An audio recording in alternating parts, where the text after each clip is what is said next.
Jai Hind doston. Let's begin the daily news analysis of the Hindu. In the first page, we got an article regarding the one-horned rhinoceros. So, regarding that, what are the important points with respect to the exam? We will go through it. Here the in the first page, the newspaper has said that one-horned rhinoceros chases visitor away as a half calf looks on at Povitara Wildlife Sanctuary. Here, the important point is we'll understand what is the IUCN status of this one-horned rhinoceros, where it stay like habitat and all. So one-horned rhinoceros is the largest Asian rhinoceros. The Assam is the home to the largest population of one-horned rhinoceros. Its conservation status are: first, it is vulnerable in IUCN status, which is very important, and it is also included in Schedule 1 of Wildlife Protection Act 1972. Its habitat and distribution. So here, the preferred habitat of Indian rhinoceros is alluvial flood plains and area containing tall grasslands along the foothills of Himalayas. The areas are here, the rhinoceros are mainly found in Kaziranga National Park, Povitara Wildlife Sanctuary, Orang National Park, Manas National Park in Assam. Here, the important point is the Kaziranga, Povitara, and Orang and Manas are in Assam. It is also an important part where you can get a question in maths the following. Also, Jaldapara National Park and Gurumara National Park in West Bengal and Durdwa Tiger Reserve in Uttar Pradesh. These are the areas where you will get the India one-horned rhinoceros. Uh, so now let's see. The government has introduced a new like a scheme or a plan to increase the population of rhinoceros. That is Indian Rhinoceros Vision 2020. Here it was launched in the year 2005. The Indian Rhinoceros 2020 is an ambitious efforts to attain a wild population of at least 3,000 greater one-horned rhinoceros spread over seven protected areas. Here, the Indian state of Assam is a main area to increase the population of a one-horned rhinoceros. Also, the seven protected areas are, as I mentioned, Kaziranga, Povitara, Orang, Manas, Lokwala, and Bochapari Wildlife Sanctuary. This is important information you can get from this article. So it is very important with respect to the MCQ in CDSA examination. In the next article, there is an editorial in the Hindu, like discussing the relation with the Indian US. The article basically says that there was recent in the like recently there was infiltration, that is yet US Navy that announced that its seventh fleet destroyer, that is USS John Paul Jones, has transfers the India's exclusive economic zone in order to challenge the India's claim that it must be notified before any military activities in these water came as a surprise. Also, the article stresses on United Nations Convention on Law of Sea. In addition, India contested the US claim about international laws, saying the UNCLOS did not authorize the military maneuver over the continental shelves or exclusive economic zone, as the Seventh Fleet had carried out without prior consent. Also, the US naval actions may be a message to China, whose maritime claim are increasingly coming into the conflict with those of US and its allies. But Washington is attempting to send a broader message, and that will not tolerate any other country's claim over the international water bodies. So from this article, it is basically the relation, basically the in like recent uh, infiltration done by the US in exclusive economic zone of Indian continent. But from this article, you can get the various important information regarding what is the exclusive economic zone, what are the rights the country has regarding exclusive economic zone, and also what is the United Nations Convention on Law of Sea, and all, and lastly, the freedom of navigation operation. So, firstly, the exclusive economic zone is a zone in a sea prescribed by the United Nations Convention on Law of Sea, over which a country has a certain rights. Here, the rights are explore and exploit, conserve and manage the natural resources, living and non-living, produce energy from wind currents, water, and establish and use artificial islands, structures and installations, conduct maritime scientific research, protect and preserve marine environment. Along with that, the exclusive economic zone is an area that is adjacent to and beyond the territorial areas. It can extend up to maximum 200 nautical miles from the baseline, and the baseline is normally measured in the low water line along the coast as indicated in the last scale chart. Here, the exclusive economic zone does not include the territorial area, territorial seas, and also does not include the continental shelf beyond the 200 nautical miles. This is from this diagram you can see it is an exclusive economic zone from 12 nautical miles to up to 200 nautical miles. And also, the exclusive economic zone includes contiguous zone. Within the exclusive economic zone, the countries have right over the natural resources I have mentioned earlier. And also, the difference between the territorial sea and the exclusive economic zone is that the former confer full sovereignty over the water. That is this one. If India's coastline is this one, India has a full sovereignty over the water, whereas the latter is merely a sovereign right, which refers to the coastal nation's right below the surface of the sea. The surface water is in the surface water, that is the it this one is the international water. So, and also, here there has been a differentiation like what is the territorial sea, and this one is the contiguous sea, and this is the exclusive economic zone. So we'll try to understand what is the territorial sea and also contiguous zone. Here the territorial sea is nothing but it is a belt of coastal water that extends till the baseline of 12 nautical miles, and it has a sovereign territory of the state. However, the foreign ships, both civilian and military, are permitted innocent passage through it. The sovereignty also includes the seabed below and the airspace above. The exclusive economic zones start at the edge of the territorial sea. Next, the contiguous zone is extends from the edge of the territorial sea to the up to the 24 nautical miles from the baseline. 24 nautical miles from the baseline. That is further, that is 12 nautical miles from the territorial sea. It is a part of exclusive economic zone in this part of exclusive economic zone, and the state has a limited control in order to curb or penalize the infringement of this customs of its custom, immigration, sanitary or fiscal laws without its territorial sea. Next, only four areas it can enforce law, that is taxation, customs, pollution, and immigration. Also, the editorial points out the United Nations Convention of Law of Sea. It is also known as Law of Sea, Law of Sea, that was established in the year 1982, which divides the marine area into five main zones. That is the internal water, the territorial sea, the contingency zone, exclusive economic zone, and high seas. All we have discussed in the previous slide. And also, the article mentions the freedom of navigation operation, that is involves the passage conducted by the US Navy through water claimed by the coastal nation as their exclusive territory. According to the United Nation, according to the United States Department of Defense, the FON, that is the Freedom of Navigation Operation program, has existed for 40 years and is continuously reaffirmed the United States policy of exercising and asserting its navigation and over flights the rights and freedom around the world. These assertions communicate that the United States does not acquiesce to the excessive maritime claims of the other nation and thus prevents those claims from becoming accepted in the international law. The next article points out regarding the personal data and also the protection bill which has been put forth by the government. Here the article has said that because of this pandemic, COVID pandemic, there has been increase in the people using the digital channel to fulfill the various needs like digital payments, digital like means like shopping digitally by means of online shopping. And also because of that, there has been a number of increase in personal data breaches, and from a major digital service provider has increasingly wrongly wrongly in the same period. Sorry for that. And also there is a recent example that MobiKwik data breach which has been taken place, and it is also termed as the biggest breach of data with the data of 9.9 crore user at risk. Here the government has brought, that is trying to bring, that is Personal Data Protection Bill 2019, which is under the scrutiny at the Joint Parliamentary Committee. Here the fundamental question arises that how the bill can protect the user's interest in the digital economy.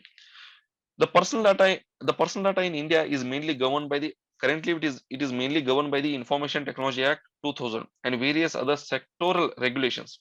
But the entities could over, but however, this data protection regime falls short of providing the effective protection of you to the users and their personal data. The reasons are here the protection over here the here the act the current act overrides the protection in the regime by taking users consent to processing its personal data, but here the problematic is the user might not understand the terms and conditions or the implication of the given consent. Further, the framework emphasizes that the data security but does not have enough space for the data privacy. Also, the recent judgment by the Supreme Court in KS Puttaswamy versus Union of India that established that the right to privacy is a fundamental right. In this judgment, the court called for the data protection law that can effectively protect the user. Also, the government has set up the separate committee under the chairmanship of retired Justice B. N. Sri Krishnan to suggest to draft a data protection law. Also, there are the proposed regime under the bill seeks to have a different from the existing regime. There are some differences, that is, some changes brought in the new bill when compared to the um, previous bill. The first one is the bill seeks to apply the data protection regime to both the government as well as private entities across the all sectors.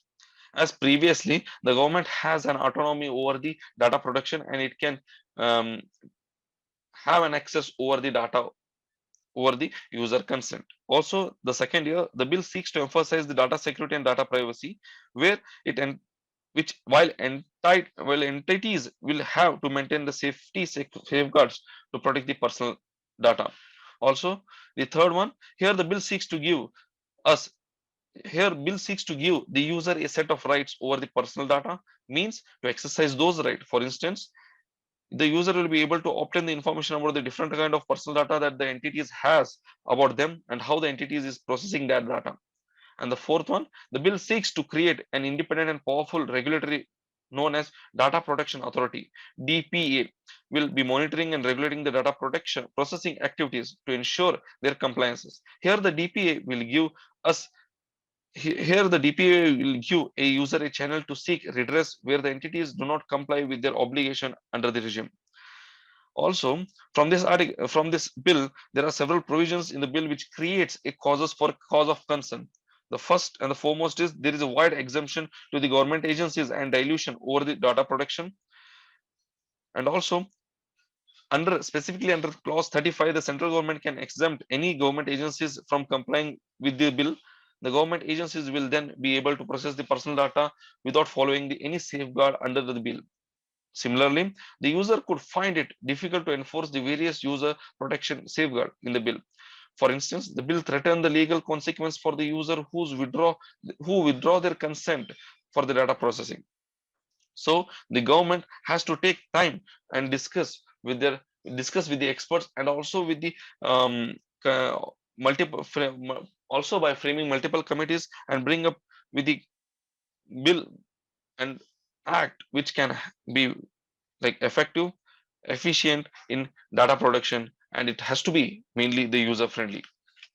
So this is very important article with the current time because there has been a lot of data breaches and also the government is trying to bring up some strict laws against the data breaches. In the next article, Pangong Tso Lake. So we'll try to understand what it is and where it is, like geographical location and all. Pangong Lake is located in the Union Territory of Ladakh. It is situated at the height of 4,350 and it is also termed as the world's highest saltwater lake. The one-third part of the Pangong Lake lies in India and two-thirds lies in China. The Pangong Lake literally translates it into a concave lake. It is like the shape of the Pangong Lake is in concave shape. Like it's not the shape, but it is termed as a concave lake. It is not a part of Indus River Basin area. It is very important when it comes to the CDS examination because the examiner can add one of the option as whether the Pangong Lake is a part of Indian Basin, Indus River Basin. Then you have to like consider it as a wrong statement and eliminate it. And also important one is it is a landlocked lake. It is termed as a landlocked lake. Next, the next article is regarding the Indus and Ganga river dolphin. Here, the article stresses that these two dolphins are totally different because recent research studies and ancient DNA says that there has been different skull and skeletons of both these dolphins. So apart from that, we'll understand what are their um, scientific names, habitat, distribution, IUCN status, and what are the um, threats these dolphins are facing. The first and the foremost, the Indus River dolphin. Its scientific name is uh, Platanista minor. Its habitat, like the Indus dolphin, mainly found in the fresh water. The distribution is the Indus River dolphin is the second most endangered freshwater dolphin. At present, there are only 1,800 of these in the Indus in Pakistan, and most of them are in Pakistan. And their population in the Bias River is up to 8 to 10. So important is here the Indus dolphin mainly found in the Bias River of all the five tributaries of Indus River. Here the IUCN status is endangered. Next, the threats are the main threats is that construction of the numerous dams, the barrages that splits the population into small groups, degrade their habitats, and impair the migration. The other reasons are the poaching, entanglement in the fish nets, and river pollution. The characteristics of the Indus dolphin are they are brown or gray in color. They are functionally blind and rely on echolocation to navigate and communicate and hunt the prey, including the prawns, catfish, and crabs. They can live for at least 30 years and grow up to 2 meters in length. Next, regarding the Gangetic dolphin, the Ganga's river dolphin is found in the part of Ganga's Meghna. It is river. It is the Ganga and Brahmaputra meets and flows in the Bangladesh, and that river is known as Meghna. And it is mainly Ganga dolphin is mainly found in Nepal and Bangladesh also. They are locally known as susu, which refers to this noise that the dolphin is said to make when it breathes. The Gangetic dolphin is the India's national aquatic animal. The Ganga's river dolphin can only live in the fresh water. Its protection status is it's endangered in nature in IUCN status. It is listed in the CITES Appendix 1. It is classified under Schedule 1, that is Wildlife Protection Act 1972, provides absolute protection as an offense. Under these are prescribed the highest penalties for violating these or violating or hunting the Ganga's dolphin, Gangetic dolphin, and also Vikramshila Gangetic dolphin sanctuary has been situated in Bihar's Bhagalpur district. Is India's only sanctuary for its national aquatic animal. So from this article, so you can get multiple um, uh, like questions in an examination regarding the Indus, specifically for Indus dolphin as well as Gangetic dolphin. So go through it. Also try to make these like endangered species, list of endangered species, their locations, and also their IUCN status and their important features regarding the animals. So in the environmental class, like I'm going to tell you the how to make the chart so that you can easily revise all the animals, threatened animals in the endangered or IUCN status. So in the next article, it is related to the dolphins only in the Chilka Lake. So we'll try to understand first where is the Chilka Lake and what are its important. The Chilka is Asia's largest and the world's second largest lagoon. It lies in the east coast of India. It is mainly in that is in the state of Orissa. So Chilka Lake, it is in Orissa. It is the largest wintered ground for the migratory birds on the Indian subcontinent because most of the migratory birds which are moving from the Siberian region, they settle in the Chilka Lake during the winter period. And also in 1981, the Chilka Lake was designated as India's first wetland of international importance under the Ramsar Convention. The major attraction in the Chilka Lake is the Irrawaddy dolphin. Here, don't confuse with the Irrawaddy River. The Irrawaddy River is one of the major river in Myanmar, and Irrawaddy dolphins are also found in the Chilka Lake. Next, the largest, that is Nalabana Island, that is the forest of reeds, are covering up to 16 square kilometer in the lagoon area, was declared as a bird sanctuary. Here, the important one is the Nalabana Island is in Chilka Lake, and also Kalijai Temple is also located in Chilka Lake. This is the important like information with related to the Chilka Lake, which can be asked in the examination. Next, regarding the Irrawaddy dolphin, here the Irrawaddy dolphins is are found mainly in the coastal areas. So in the South and Southeast Asians, and in the three rivers, that is the Irrawaddy, which I have earlier mentioned, which is the important river of Myanmar, Mahakam, that is Indonesia's Borneo, and Mekong River, which is in China. Their IUCN status is endangered. The total population of aquatic mammals of that is Irrawaddy dolphin is estimated to be around less than 7,500, and more than 6,000 Irrawaddy dolphins have been reported from Bangladesh. So the highest population of Irrawaddy dolphin are mainly situated in Bangladesh. The dolphins distribution in Chilka Lake is considered to be an highest single lagoon population. So this is the total daily news analysis of Hindu. So thank you. जोश है हम में जान है और उमंगे है दिल में जवान, क्या कहे तुमसे दोस्तों कि अब तो जाना है हमको कहाँ, मैं उनको रोज